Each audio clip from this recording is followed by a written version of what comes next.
Ini customer pun menangis-nangis trauma ini dipukul sama driver. Tangis pilu mahasiswi dipukul ojol gegara salah titik jemput berujung serahkan diri ke polisi. Viral di media sosial, seorang mahasiswi menangis sesenggukan di pinggir jalan gara-gara dipukul driver ojek online. Pemukulan ini disebabkan oleh salah titik jemput saat order ojol di Kabupaten Goa, Sulawesi Selatan. Dalam rekaman video beredar, tampak wanita memakai baju kemeja pink lengkap dengan helm ojol berwarna hijau. Ia terlihat menangis dan beberapa kali mengusap air matanya. Saya minta petunjuk. Ini customer pun menangis-nangis trauma ini dipukul sama driver. Kemudian perekam mengungkap peristiwa itu terjadi di dekat kampus UIN Samata atau Universitas Islam Negeri Alauddin Makassar, Sulawesi Selatan. Sementara perekam tengah mengadu, penumpang wanita itu terlihat tak kuasa menahan tangisnya. Perekam mengungkap driver datang sembari marah-marah kepada penumpang wanita tersebut.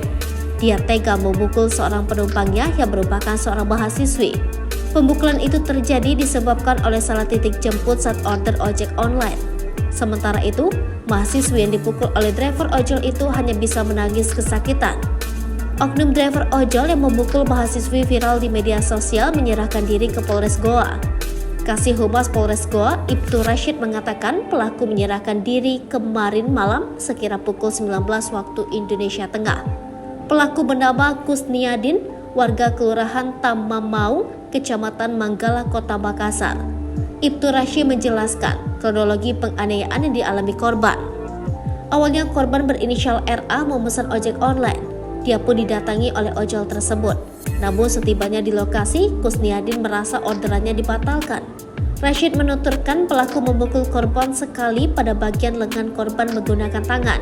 Namun kata dia, korban tidak mengalami luka. Hanya saja korban merasa keberatan karena dipukul, jelasnya. Dia membeberkan motif pelaku menganiaya korban karena jengkel lantaran pelaku merasa orderannya dibatalkan oleh korban. Rashid mengatakan jika pihaknya masih menunggu hasil penyelidikan dari penyidik yang menangani kasus tersebut.